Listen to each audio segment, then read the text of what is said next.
The Room with the Train. This story is not about a ghost or an encounter with a creepy stranger. It's not even about a near-death experience or something like that. As a matter of fact, I was never in danger during this event I'm about to tell you about. Nonetheless, it's a disturbing memory that I'll carry with me until the day I die.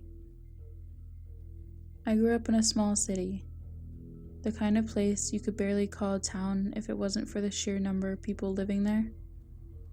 Downtown was only a couple of blocks long, and in the middle of it was one of the biggest buildings in the area. It was the local movie theater named after the city. I remember going there when I was very young, about 7 years old, and watching the first Pokemon movie. It was probably nothing compared to the theaters we have nowadays, but back then, it was huge for me, and I loved it. So when a few years later I heard that the cinema was going out of business, I felt really sad about it. The building was sold to a religious group that used it for their services. You know the type: loud music, big crowds with their arms in the air singing prayers, some having seizures on stage while the pastor yells at them through a mic. Every time I walked past the old cinema, I would see the announcements of the congregation where the movie posters would have been, and if they were in session, you could hear them singing from the other side of the street. This group owned the cinema for nearly a decade, until the local government bought back the building in order to restore it as a historic landmark of the city. When this happened, I was studying construction with the intent to follow architecture or civil engineering at college, and my class was very lucky to be involved with the cinema's restoration project because 2 of our teachers were architects working on it. I will always remember the day that we went to visit the old cinema. Our class was small, only a handful of students, but we were all around the same age, so we all shared childhood memories of the cinema when it was operational. We ran through the corridors of the auditorium, sat in the chairs just like we did when we were little kids, and began stomping on the wooden floor with our feet, filling the entire room with the echoes of our drumming and our laughter. It was always a little ritual of sorts everyone used to do right before the beginning of the movie. Once nostalgia time was over, we went back to the purpose of the trip and began to survey the building. We were very excited because that was a unique opportunity to go into the places we would have never been allowed to otherwise. So we made sure to check every last corner, every single room, no matter how far, no matter how obscure. The first one we found was below the stage. On one of the corners there was a little door, not very visible, probably because it was meant for maintenance staff only. Behind it we found a long room filled with rusty boilers, part of the old heating system that was no longer in use.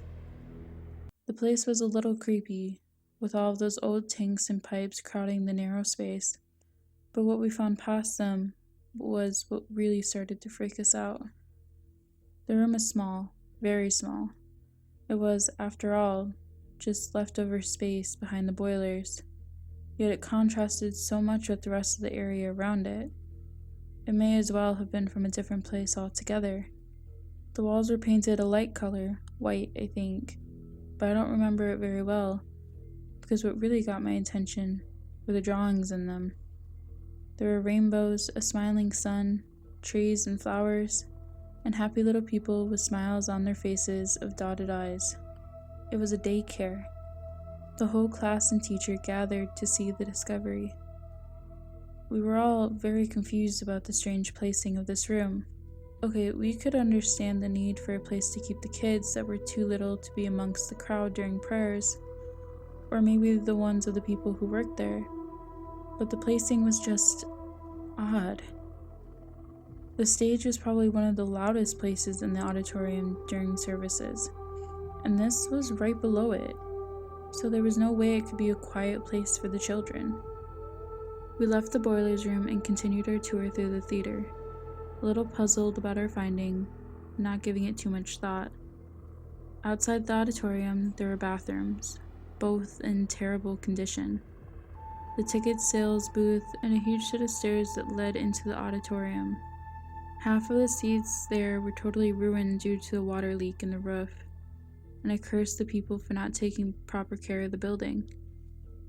With that part done, all that was left was the projection room on the 3rd floor.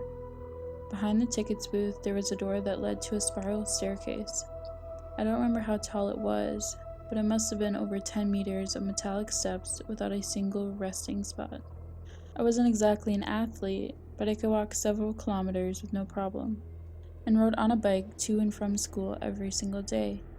Yet, by the time I reached the top of the stairs, I was exhausted, and I wasn't the only one. All my classmates complained about how hard it was to walk up there. After a short break to catch our breaths, we moved on to explore the 3rd floor. It was roughly a narrow passageway with a couple of divisions to form different rooms, but it was more than enough for what it was made for. The first room from the stairs was a storage deposit, probably where they kept the movies and other equipment, and except for some trash in it, it was mostly empty. The second room was the one we were all excited to see, the projector room. The old machine was so big that it was still there, and there were even some pieces scattered around. It was quite a piece of history, and we were all very thrilled to check it out. So no one really bothered to move on to the very last room until we were about to leave. And there we saw it again. There was a train in this one instead of a rainbow. Something was written on it in big, colorful letters, something about Christ. I can't remember it well. The drawings were a bit old, the paint slightly peeled from the walls, but the colors were just as cheerful as you would expect for a place where children play. My heart sank to my stomach as I came to the realization of what this place really was. The one behind the boilers probably serving the same purpose. I took notice of how isolated that room was, literally the furthest away you could possibly get from everyone else. I thought about the 3 floors of stairs and imagined what it would have been like to be a child to walk all the way up, only to end up in that room, the room with the colorful train in the wall. My classmates and I exchanged horrified expressions, as I knew they were thinking the same. I never visited the theater again, even though we continued the restoration project for several months, and we never talked about those 2 rooms. Cases of molestation in a church are well known by everyone, to the point that the predatory priest is practically a cliche. But this is the kind of thing you think happens in some place far away, in another city, even in another country. You never imagine it can happen in the very same town you live in, the place where you grew up, in the very same building where you once watched a Pokemon movie when you were 7 years old.